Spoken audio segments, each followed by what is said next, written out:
Class 10th mathematics जो chapter number 3 है, दो चर वाले रैखिक समीकरण युग्म की जो प्रश्नावली 3.2 है, उसका जो क्वेश्चन नंबर 1, 2, 3 हम पहले ही कर चुके हैं डिटेल में।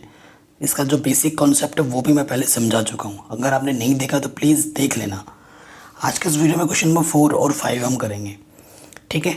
और क्वेश्चन नंबर 4 को हमें एक्चुअली ग्राफ पेपर में सॉल्व करना है, और मेरे पास ग्राफ नहीं है तो मैं पेजेस में सॉल्व कर दूंगा, लेकिन आपको जो सोल्यूशन निकालना है ना वो ग्राफ पेपर की मदद से ही निकालना है, ठीक है।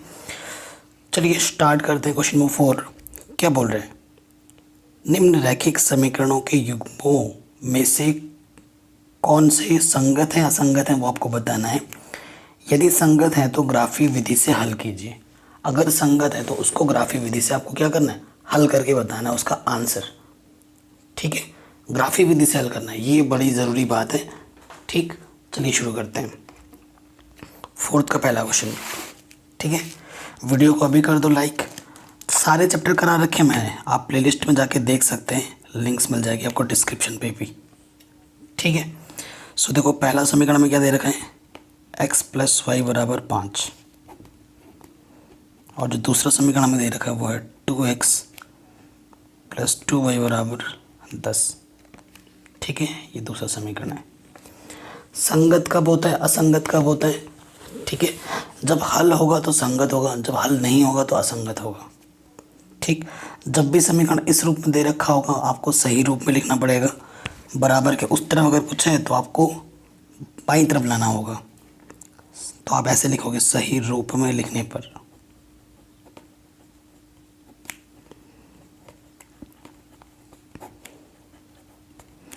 ठीक है।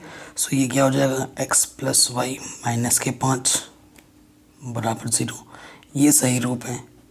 और ये हो जाएगा 2x + 2y - 10 = 0, ये होगा आपका सही रूप। कोई दिक्कत नहीं है यहाँ तक। अब ये पहला पार्ट आ गया। देखो यहाँ आपको a1 b1 चाहिए होगा ना, तो यहाँ a1 कितना है, देखो x का गुणांक कुछ नहीं है तो 1 मानते हैं, प्लस का 1। b1 कितना है, y का गुणांक 1। c1 कितना है, -5 अचर पद। यहाँ से देखिए a2 x का गुणांक होता है 2, b2 2y का गुणांक, और c2 कितना है, -10, ठीक है। अब लिखेंगे अतः a1 / a2 कितना है, 1/2। फिर निकालेंगे b1 / b2, ये भी है 1/2। c1 / c2 -5 / -10, माइनस से माइनस कटा, 5 × 5 5 दूनी 10। तो देखो तीनों बराबर हैं, तो आप क्या लिखोगे, चूंकि a1 / a2 b1 / b2 c1 / c2 आपस में बराबर हैं। जब तीनों बराबर होते हैं अतः क्या होता है, हिंदी में क्या बोलते हैं, एक के ऊपर एक रेखा होती है, ठीक है ना। अतः समपाती रेखा है।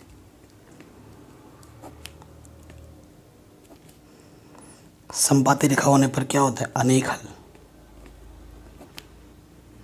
हल होंगे। समपाती की रेखा का मतलब एक रेखा ऐसे गई, दूसरी रेखा भी उसको उसके ऊपर से गई ऐसे, और जो दूसरी रेखा गई उसके कितनी असंख्य बिंदु पर टच करते हुए जा रहे हैं, तो इसके असंख्य हल होते हैं, अपरिभाषित है ना, अनेक हल होते हैं। हल तो है ना, जब हल है तो ये क्या होगा, अतः संगत है। जब हल नहीं होगा तब होगा संगत, और संगत है, संगत होने पे क्वेश्चन में क्या बोला है, ग्राफी विधि से हल करो, ठीक है। ग्राफी विधि से हल करते हैं। तो कोई भी अगर रेखा खींचनी है हमें, तो रेखा खींचने के लिए कम से कम कितने बिंदु चाहिए, 2 बिंदु चाहिए। 2 बिंदु को मिलाओगे तभी एक रेखा बनेगी, है ना। तो हर एक समीकरण से कम 1 बिंदु तो ज़रूर, 2 बिंदु तो ज़रूर निकालना है। तो समीकरण 1 को लिख लीजिए, यह है समीकरण, इसको ऐसे ही रखना है, ठीक है। तो देखो यदि कुछ भी मान सकते हो, x और y कुछ भी मान सकते हो, लेकिन एक बार जो आप मान दोगे तो उसी समीकरण में दोबारा वो मान नहीं मान सकते हैं, ठीक है। सो देखो एक्स का मान 0 मानने पर यहाँ 0 रखोगे, 0 + y बराबर 5, तो 0 + y y हो जाएगा, तो y का मान क्या आ गया 5। अतः बिंदु में पहले x आता है फिर y आता है, तो बिंदु क्या हो जाएगा, पहले x आपने 0 माना था और y मिला आपको 5। ठीक है, पुनः अब क्या है कि एक बिंदु तो मिल चुका है, इसे P बिंदु बोल देते हैं। अब आप y को 5 नहीं मान सकते, जो आ गया इस समीकरण में उसको दोबारा नहीं मान सकते। पुनः मैं y के बाद आपके बाद 0 मान रहा हूँ यहाँ पर, x + 0 बराबर 5, तो x का मान क्या हो जाएगा 5। तो बिंदु क्या हो जाएगा, क्यों, पहले x आता है 5 आए और y आपने क्या माना था 0। तो ये पहले वाले समीकरण से आपको 2 बिंदु मिल चुके हैं। ठीक, अब लेंगे हम दूसरा वाला समीकरण, समीकरण 2 से। ठीक है, समीकरण 2 से हम लेंगे और इसका जब हल करेंगे, देखिए समीकरण दूसरा हमारे पास क्या था, 2x + 2y बराबर 10। अगर यहाँ से 2 कॉमन ले लूँगा सो x + y आ जाएगा, क्योंकि 2 बाहर आ जाएगा, 2 1 कम 2, 2 1 कम 2, ये गुणा में रख के क्या हो जाएगा बट्टे में, 2 पंजे 10। तो ये तो ऊपर वाला समीकरण ही आ गया है ना, यही आ गया ना फिर से, तो वही बिंदु आ जाएंगे, है ना। तो बिंदु तो वही आएगा क्योंकि वही समीकरण है। इसीलिए मैं संपाती का मतलब क्या होता है, वो 2 चीज़ ना होकर एक ही चीज़ है। अब ग्राफ खींचना है, ये x एक्सिस है, ये x डैश है, ये y है, ये y डैश है। ठीक है, और यहाँ पर ओरिजिन होते हैं, आपको पता ही है। यहाँ 1 2 3 4 5 ऐसे ले लेते हैं, -1। ठीक है, पहला बिंदु हमारा क्या आया था, 0, x पे 0 y पे 5, x पे 0 y पे 5 चलना है ऊपर, 1 2 3 4 5। यहाँ पर बिंदु, पहला बिंदु क्या है P, 0,5, और दूसरा बिंदु हमारा क्या था 5,0। x पे 5 जाना है, y पे 0, 2 3 4 5, और y पे 0 है, y पे जाना ही नहीं है। अब ये 2 बिंदु है, ये Q बिंदु है, ये है 5,0। इसको मिला देंगे, इन दोनों बिंदुओं को मिलाते हुए रेखा खींच देंगे और जो समीकरण है उसको लिख देंगे। तो पहला वाला भी वही समीकरण है, दूसरा वाला भी वही समीकरण है, तो दूसरा वाला भी इसके ऊपर से ही जाएगा, तो इसी वजह से इसके क्या हो जाएंगे, अनेक हल। ठीक है, संपाती रेखा में क्या होता है, अनेक हल होते हैं, तो ये हमारा आराम से बन जाएगा, कोई दिक्कत नहीं है, आराम से हो गया। ठीक है, अब आते हैं इसके दूसरे पार्ट में। यह है इसका दूसरा पार्ट। देखो ग्राफ खींचना आपको आना चाहिए, ग्राफ का एक प्रश्न ज़रूर पूछा जाता है हर साल। यह है x - y बराबर 8, तो इसका सही रूप क्या हो जाएगा, प्लस के 8 इस तरह के माइनस के 8 हो जाएगा। और दूसरा समीकरण में दे रखा है 3x - 3y बराबर 16, तो सही रूप क्या हो जाएगा, प्लस के 16 इस तरह के माइनस के 16 हो जाएगा। ठीक है, यहाँ देखिए e1 कितना है मेरे पास, x का गुणांक 1, b1 कितना है, y का गुणांक -1, c1 कितना है -8, a2 यहाँ से x का गुणांक 3, b2 x का गुणांक -3, और c2 यहाँ पर क्या -16। ठीक है, ओके। अब अनुपात चेक करना है हमें, a1 बट्टा a2, a1 है 1, a2 है 3, b1 बट्टा b2 -1 -3, तो माइनस से माइनस कैंसिल, 1/3, c1 बट्टा c2 -8 -16, यानी कि माइनस से माइनस कैंसिल, 8 एकम 8, 8 दूनी 16। तो यहाँ देखिए ये और ये तो बराबर है, लेकिन ये बराबर नहीं है, चूँकि a1 बट्टा a2 बराबर है b1 बट्टा b2 के, परंतु ये बराबर नहीं है C1/C2 के, है ना। ये और ये बराबर है परंतु ये बराबर नहीं है। जब ऐसी कंडीशन होती है तो क्या होता है, समांतर रेखा होता है। समांतर रेखा समझते हैं ना, एक रेखा यहाँ से गई, एक रेखा से यहाँ से गई। ये दोनों रेखा आपस में कभी भी कट नहीं करेंगे, किसी भी पॉइंट पे प्रतिच्छेद नहीं करेंगे। और जितने प्रतिच्छेद बिंदु आते हैं उतने ही हल बोला जाता है। ये कभी प्रतिच्छेद करेगा ही नहीं तो कोई हल नहीं होगा इसका।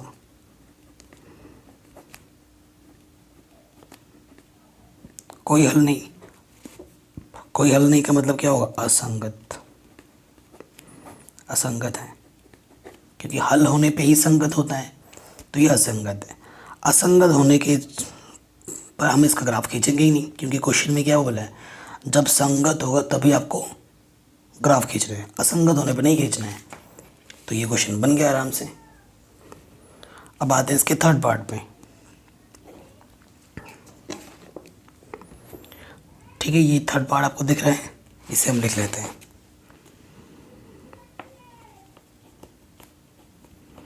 ये क्वेश्चन पहले से ही सही रूप में दे रखा है हमें, ये बढ़िया काम हो गया हमारे पास। ठीक है, अब देखिए यहाँ A1 कितना है, x का गुणांक 2, B1 कितना है, y का गुणांक 1, C1 कितना है, -6, A2 कितना है, 4, B2 कितना है, -2, C2 कितना है, -4। ठीक, अब देखेंगे संगत है कि नहीं। देखिए A1 कितना है, A1/A2 निकालेंगे तो 2/4 यानी कि 1/2, 2 1 कम 2, 2 दूनी 4। B1/B2 निकालो, 1/-2। तो यहीं से पता लगे कि ये और ये बराबर नहीं है, क्योंकि ये प्लस का ये माइनस का है, बराबर नहीं है भाई। तो आप क्या लिखोगे, चूंकि A1/A2 बराबर नहीं है B1/B2 के, और जब बराबर नहीं होता तो क्या होता है, प्रतिच्छेद।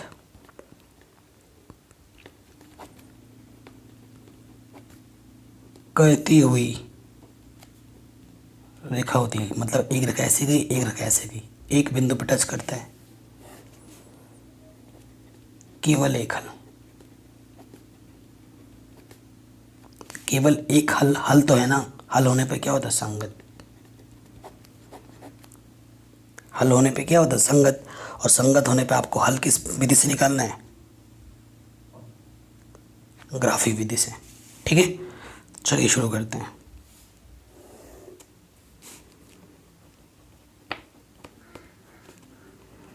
आपको पता है समीकरण 1 2x + y माइनस के 6 तरह के क्या हो जाएगा, प्लस का 6। और समीकरण 2 को भी ढंग से लिख लेते हैं, 4x - 2 माइनस के 4 इधर के क्या हो जाएगा, प्लस के 4। हर एक समीकरण से कितने बिंदु निकालने हैं आपको, 2। तो माना x = 0, इस देखो x की जगह पर 0 माना तो 2 × 0 + y 6। किसी भी संख्या को 0 से गुणा करेंगे तो 0 आता है, 6। 0 किसी संख्या में जोड़ते हो तो वही आ जाता है, y। तो y का मान क्या आ गया, 6। तो पहला बिंदु क्या आ गया, पहला x आता है, 0 माना तो y अपने क्या आया, 6। एक बिंदु निकल गया। पुनः मैं y को क्या मानता हूँ, 0 मानता हूँ। अब की बार y को मैं 0 मानूंगा तो क्या हो जाएगा, 2x = 6, क्योंकि 2x + 0 2x ही होगा। ये 2 गुणे में है, इधर आके बट्टी में आ जाएगा, 2 3 6। तो दूसरा बिंदु क्या आ जाएगा, x पे 3 और y को अपना 0 माना है। ठीक, तो पहले समीकरण से 2 बिंदु आराम से मिल गए। अब इधर आते हैं, माना x = 0 तो 4 × 0 -2y। तो 0 में 4 × 0 0, 0 में से 2y घटाओगे तो -2y। 2 से भाग दोगे तो 2 दूनी 4, है ना, ये -2 दूनी 4 और ये माइनस आ जाएगा। तो पहले x आता है, एक्स आपने 0 माना, वाई आपको -2 मिला। पुनः अब की बार मैं वाई को 0 मानता हूँ तो 4x 2 गुणा 0, 4x 2 गुणा 0 0, किसी संख्या से 0 घटाओगे तो वही आता है, 4 एकम 4, क्योंकि ये गुणे में इधर के बट्टे में आ जाएगा, 4 एकम 4, तो x का मान क्या आ गया 1। तो बिंदु क्या आता है, पहले x और y आपने 0 माना। ठीक है, निकल गया बिंदु दोनों। अब आपको ग्राफ पेपर में खींचना है। एक चीज़ ध्यान रहे, मेरे पास ग्राफ नहीं है, आप जब खींचोगे तो ग्राफ पेपर में ही खींचना है। ठीक है, ये x डैश डैश जहाँ लिखते हैं उधर वो उसका मान ऋणात्मक होता है। जैसे ये 1 2 3 4 5, ठीक है ना, 1 6, इधर x का मान प्लस में, इधर x का मान ऋणात्मक है। ठीक है, सो पहला बिंदु क्या है, x पे 0 y पे 6, ये x पे 0 है, इधर 0 होता है, और y पे 6, 1 2 3 4 5 6, तो पहला बिंदु यहाँ आ जाएगा 0,6। दूसरा बिंदु क्या है, 3,0, x पे 3, 1 2 3, 3,0, इस बिंदु का नाम क्या है, क्यों। अब इन दोनों बिंदुओं को मिला देंगे सीधा। ठीक है, और जो समीकरण है उसको लिख दो, 2x + y = 6। ठीक है, अब दूसरे समीकरण के लिए आ जाते हैं। पहला बिंदु क्या है, x पे 0 y पे -2, यानी कि 1 -2, ये मेरा बिंदु है 0, -2 r।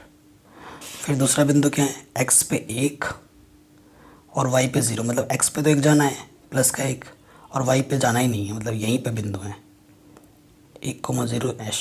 अब इन दोनों बिंदुओं को मिलाते हुए क्या खींच देंगे, रेखा, और इसके ऊपर भी समीकरण लिख देंगे जो सा भी था, 4x - k2y = 4 लिख दिया। अब जब हमने किया ना, ये देखो, ये और ये रेखा यहाँ पे कट गई, यहाँ पे कटी। अब वो मेरे पास तो ग्राफ पेपर में मैंने खींचा नहीं है, अब जब ग्राफ पेपर में आप खींचते हैं ना तो आपको पता लग जाएगा। तो x पे कितना चला वो देखना है, और ऊपर जा कितना गया वो देखना है। ऊपर कैसे कितना गया ऐसे पता लगेगा, जैसे ये है ना 1 2 3 ऐसे पता लगेगा। ठीक है, आपको ऐसे ही पता लग पाएगा। अब देखिए, जब इस क्वेश्चन को आप सॉल्व करोगे, है ना, इस क्वेश्चन को जब आप सॉल्व करोगे तो आपको सोल्यूशन क्या मिलेगा, ग्राफ पेपर में देखना, ये x पे 2 चला है। ठीक है, x पे 2 चला है और y पे भी 2 चलेगा। यहाँ से तो पता नहीं लग पा रहा है, यहाँ देख लेना, x पे 2 चलेगा और y पे भी 2 चलेगा, तो ये बिंदु जो आएगा ना 2,2 आएगा, ये वाला बिंदु। x पे देखना 2 गया होगा और y पे भी 2 गया होगा। यहाँ से पता नहीं लग रहा है क्योंकि यहाँ पे देखो कहीं छोटा लिया है तो कहीं बड़ा है ना। अब ग्राफ पेपर में तो पूरा फिक्स होता है, बनाओगे तो आपको पता लग जाएगा कि ये x पे 2 गया है और ऊपर भी 2 खाना गया है। ठीक है, यानी कि x का उत्तर 2 होगा और y का उत्तर भी 2 होगा। ये हमारा फाइनल आंसर है। वो आंसर हमने किसकी मदद से निकालना है, ग्राफ पेपर की मदद से निकालना है। ठीक है, ये भी हो गया। चलिए आगे बढ़ते हैं चौथे पार्ट में। यह है 2x माइनस, ये पहला, और दूसरा हमारे पास है 4x - k4 - k5 = 0। अब यहाँ देखिए a1 कितना है हमारे पास, मैं डायरेक्ट कर रहा हूँ, a1 मेरे पास 2 है और a2 कितना है, देखो 4 है, यानी कि 2 1 2 2 2 4। ठीक है, डायरेक्ट कर रहा हूँ मैं आपकी बार। b1 बट्टा b2, b1 कितना है -k2, b2 कितना है -k4, 2 1 2 2 2 4। ठीक है, c1 कितना है -k2, c2 कितना है -k5, तो ये है 2/5। देखो ये भी 1/2 था, ये भी 1/2 है और ये भी 2/5 है। ये और ये बराबर है परंतु ये बराबर नहीं है, तो आप क्या लिखेंगे, चूँकि a1/a2 बराबर है b1/b2 के, और बराबर नहीं है C1/C2 के, तो ये क्या होता है, समांतर रेखाएं होती हैं। समांतर रेखा होती है, कोई हल नहीं होता उसमें, कोई हल नहीं, यानी कि असंगत। और असंगत होने पे हमें ग्राफ खींचना ही नहीं है, क्वेश्चन ने बना कर रखा है। ठीक है, तो इस तरीके से ये क्वेश्चन भी हमारा आराम से बन गया। तो इस तरीके से प्रॉब्लम आपके एग्ज़ाम में आ सकते हैं। क्वेश्चन नंबर 5 पे आते हैं। कह रहे हैं एक आयताकार बाग जिसकी लंबाई चौड़ाई से 4 अधिक है, जिसकी लंबाई चौड़ाई से 4 अधिक है। तो लंबाई किस पे डिपेंड है, चौड़ाई पे। हमेशा उस चीज़ को माना जाता है जिस पे डिपेंड है कोई चीज़। तो यहाँ पर लंबाई किस पे आधारित है, चौड़ाई पे आधारित है, तो चौड़ाई को मान लेना है हमें कुछ। और बोला है कि उसका जो अर्ध परिमाप है वो 36 मीटर है। बाग की विमाएँ यानी कि लंबाई और चौड़ाई याद करनी है। बहुत ही सिंपल सा क्वेश्चन है। ये हमारे पास एक आयताकार खेत है। आयताकार जानते ना, ये इसके बराबर होता है, ये इसके बराबर होता है। आमने सामने की भुजाएं आपस में बराबर होती हैं। ये हमारा क्या चौड़ाई है और ये हमारा क्या लंबाई है। तो हम क्या करते हैं, माना प्रश्न में बोला है कि जो लंबाई और चौड़ाई से 4 मीटर अधिक है, तो मान लेते हैं कि जो चौड़ाई है ना वो x मीटर है। यहाँ लिख देना, माना चौड़ाई x मीटर है। प्रश्नानुसार जो लंबाई हो जाएगी, आप क्या लिखोगे, प्रश्नानुसार लंबाई, वो बोला चौड़ाई से 4 अधिक है। चौड़ाई से कितना अधिक, 4। अधिक का मतलब जोड़ना। और क्या दे रखा है, हमें दे रखा है कि जो अर्ध परिमाप है, आयत का अर्ध परिमाप पता है सूत्र क्या होता है। आयत का अर्ध परिमाप सूत्र होता है लंबाई प्लस चौड़ाई। ठीक है, अर्ध परिमाप में कितना दे रखा है, 36 मीटर। लंबाई हमारे पास क्या है, x+4, और चौड़ाई को हमने क्या माना है, x। प्लस का 4 इधर के क्या होगा, -4, और x क्या मिल जाएगा, 2x। तो यहाँ आ जाएगा 32, 2 गुणे में इधर के क्या हो जाएगा, बट्टे में। 2 1 कम 2, 2 छंग 12, तो x का मान आ गया 16। यानी कि आपके पास जो चौड़ाई है, आपने चौड़ाई को x माना था, चौड़ाई आपके पास 16 मीटर है, आंसर। और जो लंबाई है, लंबाई को आप प्रश्नानुसार क्या था, x+4 था, तो x का मान आपने निकाला 16 + 4 यानी कि 20 मीटर। यानी कि लंबाई तो 20 मीटर है और जो चौड़ाई है वो 16 मीटर है। आराम से हो गया। ठीक है, तो ये क्वेश्चन भी हमारा इजीली बन गया। तो मैंने बोला था चौथा और पांचवा करेंगे, हो गया। और जो इसके नेक्स्ट वीडियो में हम छठा और सातवां करेंगे। सातवां क्वेश्चन काफ़ी इंपॉर्टेंट है।